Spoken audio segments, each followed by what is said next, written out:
अब सबका बनाना प्रभु। अरे वो नाभी का बोल दो ना, वो कहाँ का पकड़ूंगा टिकट, 4 टिकट है तुम्हारा।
મિત્રો જ્યારે તમે રામપુરા ઘાટ પસાર કરીને જ્યારે તમે ઉપર આવશો તો અહીં એક રણછોડરાયનું મંદિર આવેલું છે અને અહીં પણ જમવાની સરસ એવી સુવિધા છે. તો અહીં તમે આરામથી ભોજન કરી શકો છો અને શાંતિથી આરામ પણ કરી શકો છો.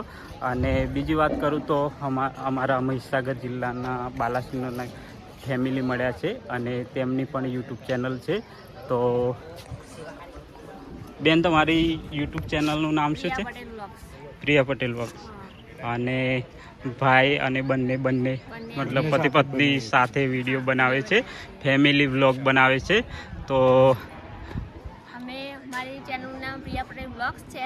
હું પ્રોપર બાલાસિનોરની છું એટલે જે પણ મહીસાગરના આજુબાજુના આપણા વ્યુઅર હોય એ બધા સપોર્ટ કરજો અમને અને આ ભાઈને પણ સપોર્ટ કરતા રહેજો. એમની પણ ચેનલ છે. તમે બધા મોસ્ટલી અમને તો ઓળખો જ છો. પણ અમને નથી ઓળખતા, તમે અમારા માટે નવા છો તો અમને પણ ઓળખજો.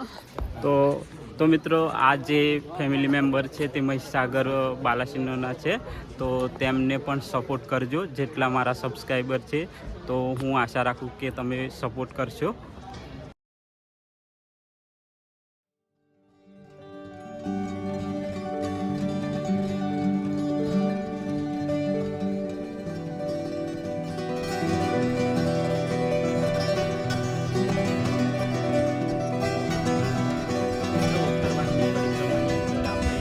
જે નદીનો પેલી સાઈડનો જે ભાગ હતો તે આપણે પસાર કરીને આગળ આવ્યા છીએ, એટલે કે હોડીમાં બેસીને આપણે રામપુરા ગામની અંદર આવ્યા છીએ. અને અહીં આ રામપુરા ગામ છે તે આવી રીતે આવેલું છે. મતલબ આપણે ત્યાં જે પાકા મકાનો હોય તેવી રીતે જ અહીંયા મકાનો આવેલા છે. બીજું કે ખેતીવાડીની અંદર કેળાની ખેતી થાય છે, તેમજ અલગ અલગ જે વાત કરવામાં આવે તો એરંડા છે અને આ બધી ખેતી અહીંયા થતી હોય છે. તો ચાલો હવે આપણે ધીરે ધીરે આગળ વધીશું.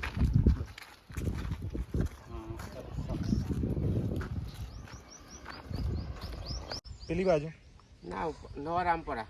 એટલે અહીંયા કઈ જ્ઞાતિના અથવા તો કયા સમાજના લોકો રહે છે? તરવીજ. એવું એમ? તરવીજ મતલબ એસટી એટલે આપણે ધાન કાકાય ને તરવી કહે એટલે વસાવા જુદા પાછા. હા હા હા હા હા હા. આ દુકાન છે ને એ મારા રઘુભાઈની એ દરબાર છે. હા હા હા હા બરાબર. મતલબ અલગ અલગ જ્ઞાતિના લોકો રહે છે. બરાબર.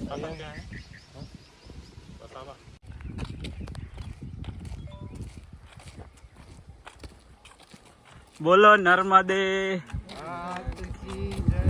નર્મદે હર નમામી દેવી નર્મદે. બોલો મજા આવે.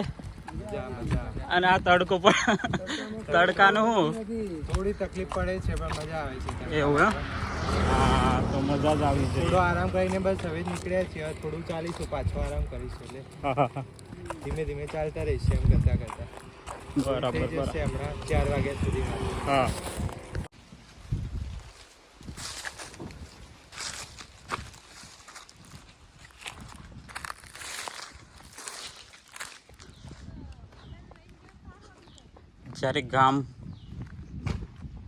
જ્યારે રામપુરા ગામથી જ્યારે તમે આગળ આવશો ત્યારે અહીં શ્રી ધનેશ્વર મહાદેવનું મંદિર છે.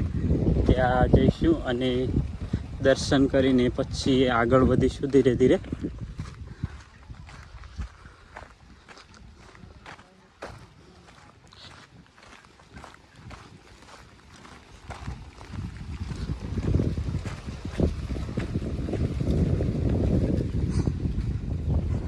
મિત્રો સૌથી વધારે ખેતી કેળાની અહીં જોવા મળે છે.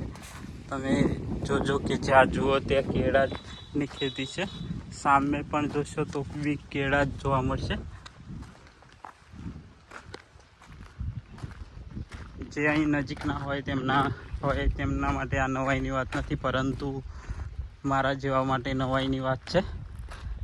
અને ચાલો હવે ધીરે ધીરે આગળ વધીશું. મંદિરના દર્શન કરી ત્યાર પછી આગળ વધીશું આપણે.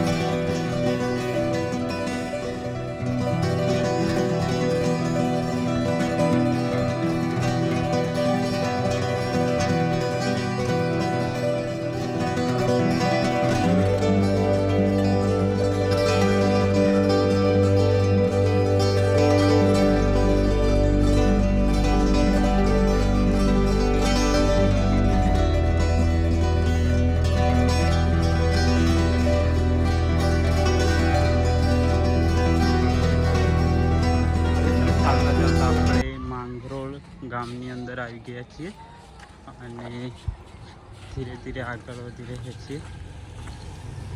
ગરમી બહુ જ લાગે છે અને તડકો પણ છે. કેમ છો? મજામાં? બોલો નર્મદે હર.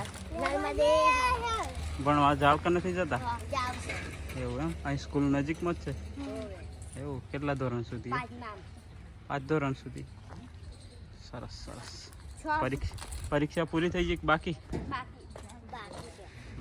કઈ તારીખ ચાલુ થાય છે? 7 કા 6ઠી? હા સરસ સરસ. ભણો ભણો. હા. અહીં દિવ્યધામ આશ્રમ આવેલું છે અને તેની બાજુમાં જ શ્રી મંગલેશ્વર મહાદેવનું મંદિર આવેલું છે. તો તેના દર્શન કરી અને આપણે આગળ વધીશું.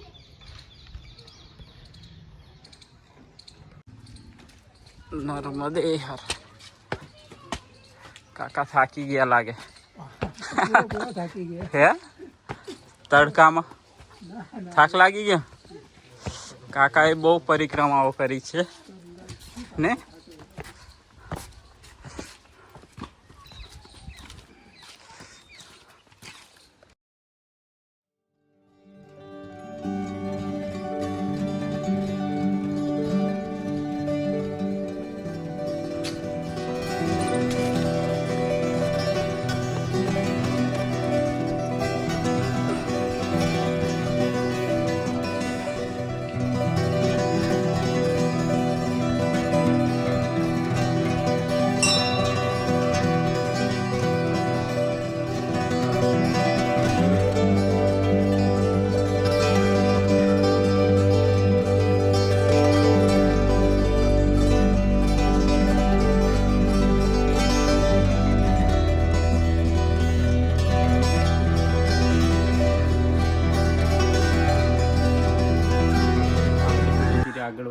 છીએ અને નર્મદા નદીના કિનારે સૌથી વધારે મહાદેવના મંદિર જોવા મળે છે. અને અત્યારે બપોરનો ટાઈમ છે એટલે ગરમી ખૂબ જ લાગે છે અને તડકો પણ વધારે છે. તેમ છતાં અહીં પવન આવે છે, હવા આવે છે અને જેના કારણે થોડું ચાલવામાં કોઈ તકલીફ પડતી નથી. દરેક જગ્યાએ પાણીની પણ સુવિધા છે, પરંતુ હાલ શરૂઆત છે એટલે સુવિધાઓ થોડી ઓછી છે. પરંતુ જેમ જેમ દિવસો પસાર થશે તેમ સુવિધાઓ વધારે જોવા મળશે. દરેક જગ્યાએ જમવાની, નાસ્તાની સુવિધાઓ હશે, ચાની સુવિધા હશે, પરંતુ હાલ સુવિધાઓ ઓછી છે કારણ કે હાલ શરૂઆત જ છે એટલા માટે. તો ચાલો હવે આપણે આગળ વધીશું. માંગરોળ પછી કયું આવશે?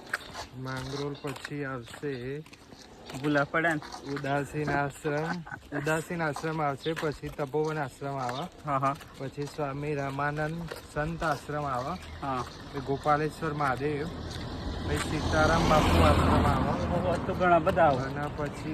અને પછી આપણો સ્થાન વાસુદેવ કુટીર આશ્રમ એ આપણી પરિક્રમા પૂર્ણ થશે.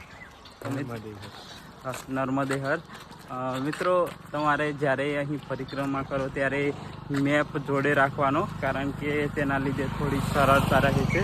કોઈક જગ્યાએ આપણને લાગે કે ભૂલા પડીએ તો મેપ કામ લાગે છે, એટલે મેપનો એક ફોટો જરૂર સાથે રાખવો.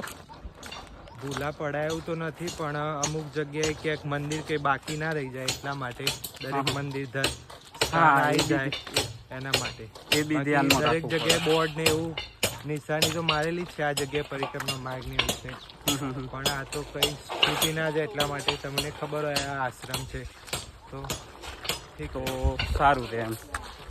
18 કિલોમીટર છે, હેરીને જતું રહેવું છે. અહીંથી બતાવે પહોંચે ને,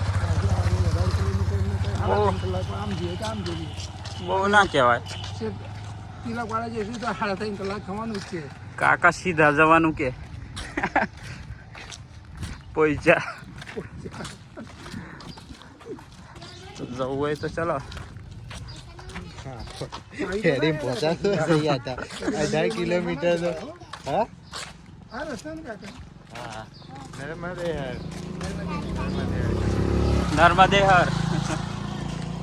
મંદિરો ના ફરે. લઈ લેજો બધા ઓછો હોય તો ધીરે ધીરે લઈ લેજો. જો બે વચ્ચે દસ લઈ લો. અડધી પણ આમાં તો લોચા પડી યાર, લોચા જેવું કર્યું બધા નાખવી પડે. ચોકલેટ લેવાય હોય આપસ में बांटोगे ने, તે દુકાની હે બધા મળીને ખાશો ને, આપજો. હા વિડીયો તરત આવી જાય.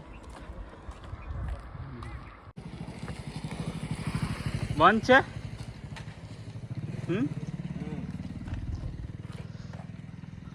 उदासीन आश्रम है.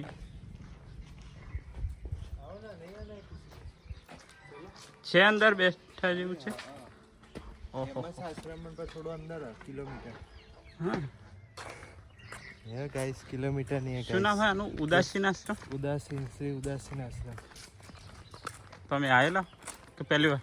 નહીં, હું પહેલી વાર આવ્યો, પણ વિડીયોમાં જોયો તો બહુ વાર આશ્રમ. એવું? હા, દરવાજો ખોલી કાઢ. નર્મદે ગાઈસ, લાઈક કરો, શેર કરો, સબસ્ક્રાઇબ કરો. Thank you.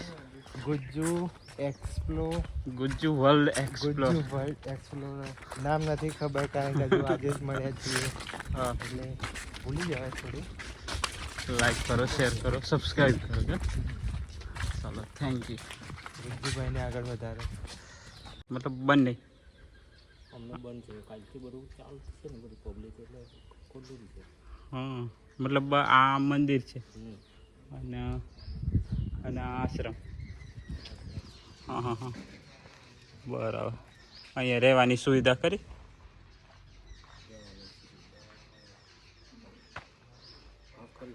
એવું? હા હા હા, તો બધા પરિક્રમાવાળા આવતા હોય ને એટલે પૂછ્યું એમ. સારું સારું, ચલો મિત્રો.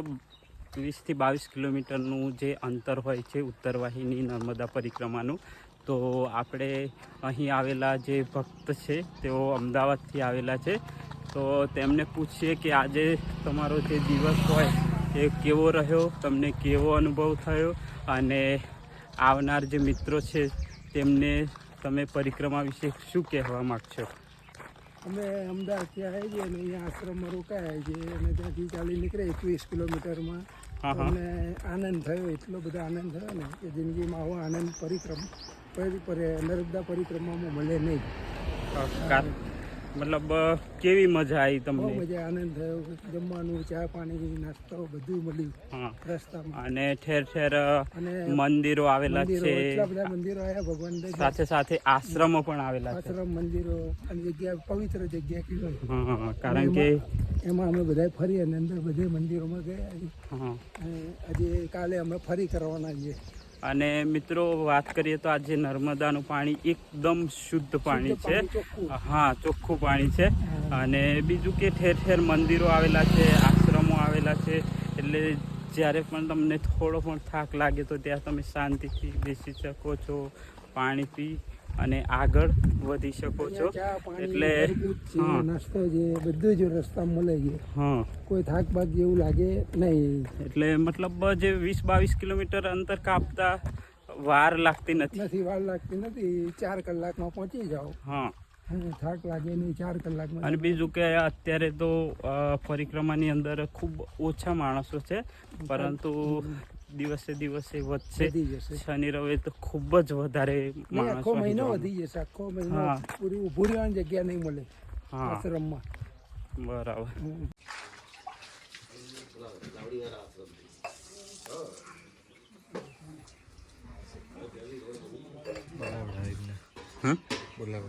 ના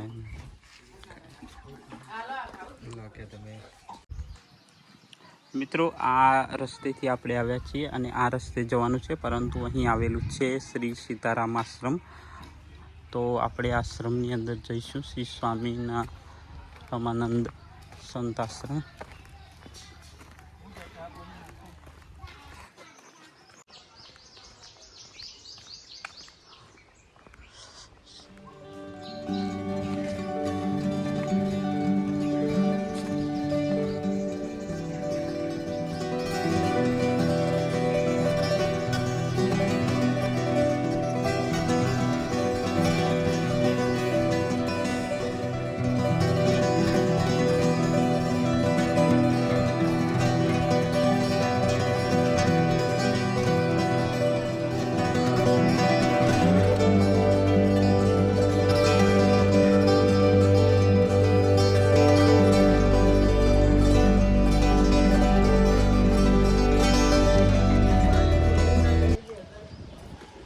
જલ્દી આને વાળા. આપણે આશ્રમ જોયા પછી હવે સ્નાનઘાટ તરફ આગળ વધી રહ્યા છીએ અને અહીં નાહવાની કેવી વ્યવસ્થા છે તે આપણે નીચે જઈને તમને બતાવીશું. અને અહીં મગર રહે છે, તો તેના કારણે ધ્યાન રાખવું. અને બીજું કે કેટલું ઊંડું છે તે પણ તમારે ધ્યાનમાં લેવું બહુ જરૂરી છે, કારણ કે આપણને અનુભવ ના હોય અને ક્યારેક મતલબ પ્રોબ્લેમ થાય, તેના કરતાં સાવચેત રહેવું વધારે સારું છે.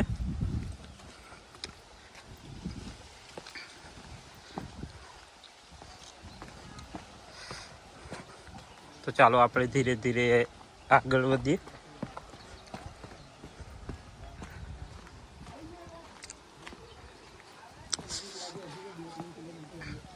કેવું નાવા જેવું છે કે નહીં? હવે નાવા જઈ રહ્યા છીએ ગાઈસ અમે. હા. મગરની થોડી બીક છે, જો મગર ખેંચી ના જાય તો. ના કઈ નહીં યાર, નથી એટલું બધું લાગતું. અહીં ઊંડું નથી પણ. હા હે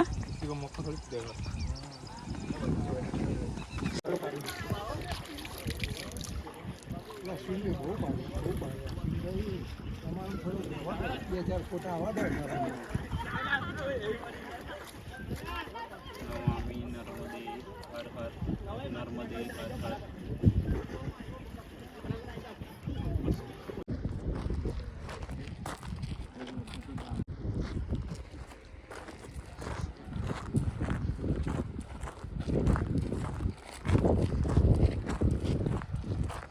મિત્રો આ જે બ્રિજ બનાવેલો છે તેનો નજારો આવી રીતે છે અને તમે અહીં બાજુમાં જોઈ શકો છો કે કેવી રીતે બનાવેલ છે.